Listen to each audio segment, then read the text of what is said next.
Mathilde Roussel is miserable as the wife of a middle-class Parisian clerk, Monsieur Roussel.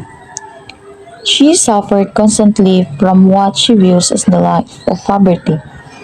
Although her husband incomes from his position as a clerk at the Ministry of the Public Instruction sufficiently meet the couple needs.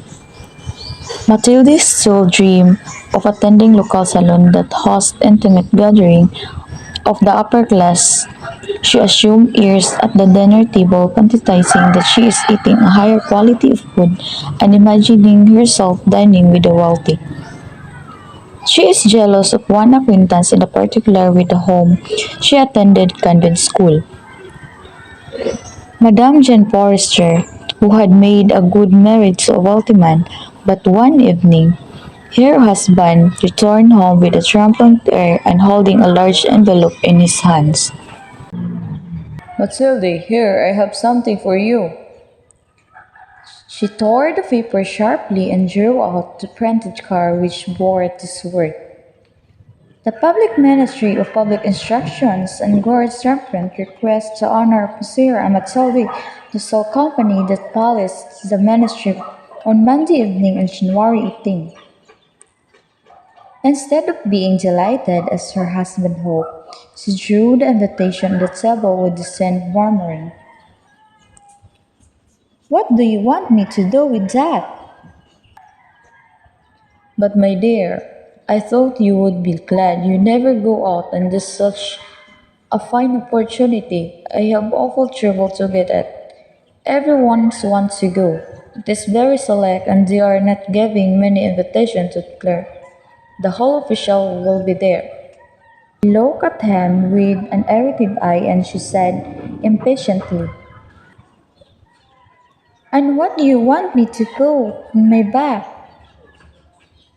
He had not thought of that and she stammered, "Why, that the dress you go out there, and it looked very well to me." He stopped, distraught, and seeing that his wife was crying too great tears descended slowly from the corner of her eyes toward the corner of her mouth. She stuttered,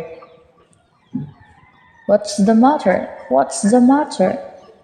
But by the violence of the effort, she had conquered her grief and she replied with a calm voice, while she wiped her wet cheeks, "Nothing, only I have no dress, and therefore I can go to the ball.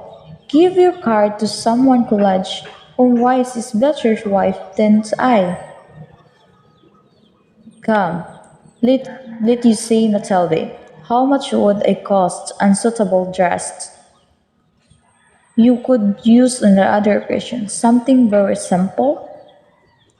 She reflected several seconds, making her calculation. Finally, she replied hesitantly, "I don't know exactly, but I think I could manage it with 400 francs." She had drawn a little pale because she was laying aside just that amount to buy a gun and treat himself, but still he said, "All right, I will give you 400 francs and try to have a pretty dress." The day of the ball drew near. The Mimilosol seems as uneasy anxious. Her dress was ready, however, her husband said here one evening, "What is matter?